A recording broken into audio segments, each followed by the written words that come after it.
Hello, friends, and welcome. The serial killers in this series have the most confirmed victims in the world since 1900. The true crime events on today's episode are very disturbing. They contain physical, sexual, and emotional abuse, very graphic scenes, and death. This content may not be suitable for all viewers. Viewer discretion is advised. Feel free to skip this video if necessary and always put your mental health first. Pedro López, also known as the Monster of Andes, was born on October 8, 1948 in the town of Benedijo, Tolima, Colombia.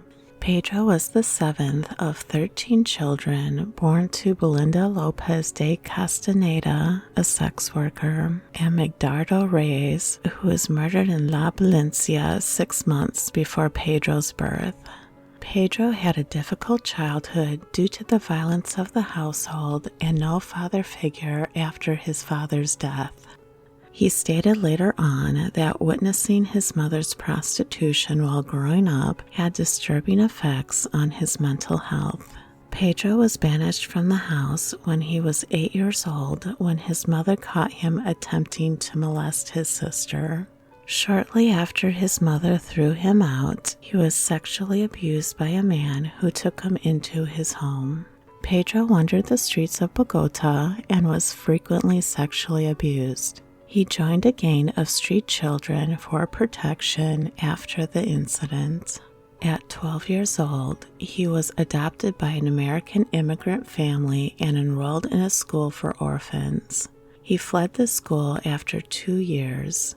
There are two possible reasons why he ran away. He either ran away after he was sexually assaulted by a male teacher, or he ran away with a teacher. Pedro eventually spoke of wanting vengeance for what he suffered as a child. In 1969, 21-year-old Pedro was sentenced to 7 years in prison for auto theft.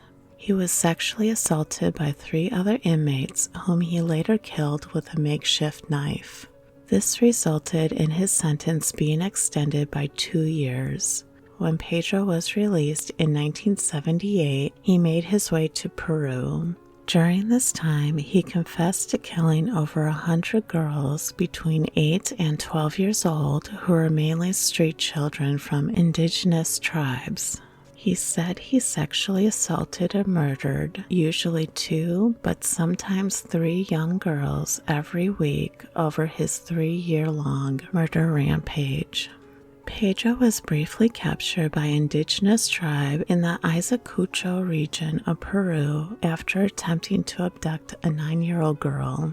They stripped Pedro of his clothes and belongings and buried him in the sand. They poured syrup on him and were going to let him be eaten by ants. However, an American missionary woman driving in her Jeep convinced the tribe to release Pedro with a promise that she would turn him over to the police. Pedro said the woman released him at the border of Colombia. He revealed that he didn't hurt her because she was too old to attract him. Pedro resumed his murder spree after his deportation from Peru. This time, authorities began to notice an increase of missing young girls throughout the areas he traveled and concluded the disappearances were most likely cases of human trafficking. In 1979, the areas surrounding Ambato, Ecuador, were hit by flash flooding, unearthing the remains of several young girls who had been previously reported missing.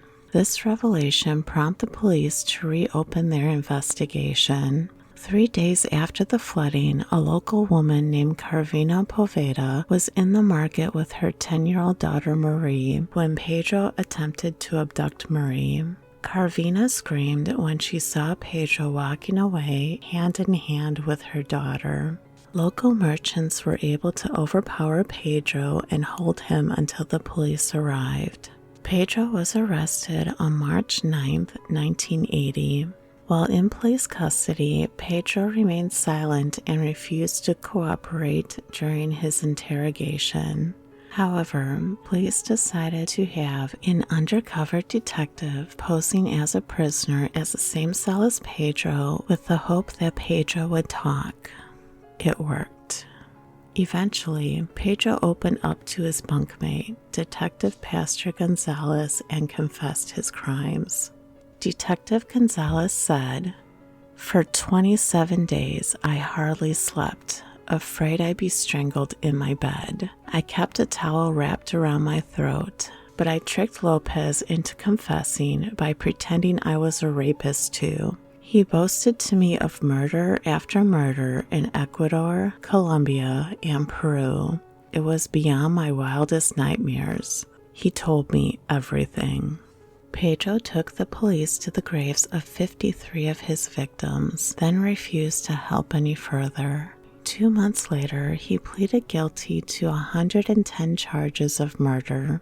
Police said that Pedro could have been charged with a total of 350 murders of missing girls, but additional trials in Colombia and Peru would have been too complex and costly.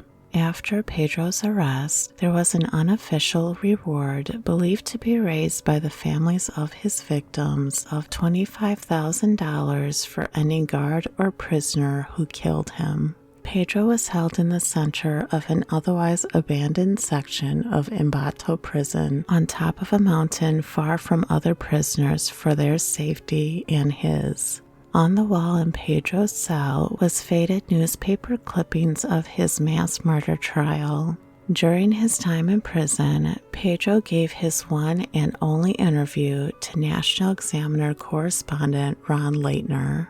Upon meeting, Pedro told Ron, "I am the man of the century. No one will ever forget me." During this interview, Pedro talked about how and why he targeted young girls. He said, "I walked among the markets searching for a girl with a certain look on her face, a look of innocence and beauty. She would be a good girl, always working with her mother. I followed them, sometimes for 2 or 3 days, waiting for the moment she was left alone. I would give her a pretty shiny trinket, then get her to leave with me for the edge of town where I had promised to give another trinket for her mother." He took them to secret hideaways where he had prepared graves.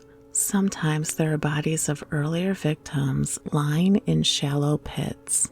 After holding the victim in his arms throughout the night, he confessed he got excited when he saw the first signs of light at sunrise. He would then sexually assault and strangle his victim. He said, "It was only good if I could see her eyes. I never killed anyone at night. It would have been wasted in the dark. I had to watch them by daylight." Pedro said it took the girls 5 to 15 minutes to die and that he was very considerate to spend a long time ensuring they were dead. If they somehow survived, he would finish them off. "Sometimes I had to kill them all over again," he admitted. "They never screamed because they didn't expect anything would happen. They were so innocent." Pedro revealed that he wanted to sexually assault and murder the children of visiting tourists and admitted he would follow the families around but was unable to get their beautiful blonde daughters because their parents were too watchful. Pedro also acted out gruesome parties with his dead victims, propping them up in their graves and talking to them. He said, "My little friends like to have company. I often put 3 or 4 girls in a single hole and talk to them. It was like having a party, but after a while, because they couldn't move, I got bored and went out looking for new girls." He explained why he only chose very young girls as, "It's like eating chicken. Why eat old chicken when you can have young chicken?" Pedro said he knew from the age of 8 that he was going to be a killer. He explained, "I was the 7th son of 13 children of a prostitute in Tolima, Colombia. All the children slept in a big bed behind a drawn curtain while our mother did her business with men. My mother threw me out when I was 8 after she caught me touching my sister's breast. She took me to the edge of town, but I found my way home again." The next day, she took me on a bus and left me off more than 200 miles from home. There I was found by a man who took me into an abandoned building and raped me over and over again. I decided to do the same to as many young girls as possible. Pedro compared himself to spectators who attend bullfights to watch the moment of truth, when the fighting bull or matador faces death when he explains his killings. He said, "There is a wonderful moment, a divine moment when I have my hands around a young girl's throat. I look into her eyes and see a certain light, a spark suddenly go out. Only those who kill know what I mean. The moment of death is enthralling and exciting.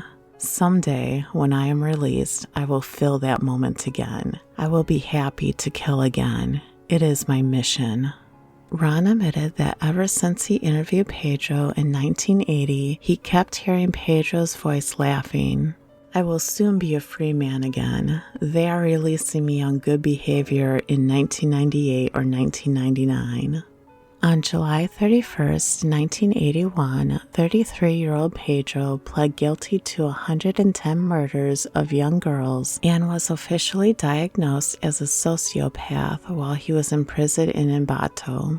In 1983, Pedro was convicted of murder and sentenced to 16 years in prison, which was the maximum sentence at the time in Ecuador. Pedro served his prison sentence at the Garcia Moreno prison near Quito and was released from prison 2 years earlier on August 31st, 1994. 1 hour after his release, he was rearrested as an illegal immigrant and deported to Colombia for a 20-year-old murder. In 1995, Colombian prosecutors were unable to make a case against him, so he was declared insane and held in a psychiatric wing of a Bogota hospital. In 1998, Pedro was declared sane and released on $50 bail on the condition that he would report to the authorities monthly. Instead, he immediately fled.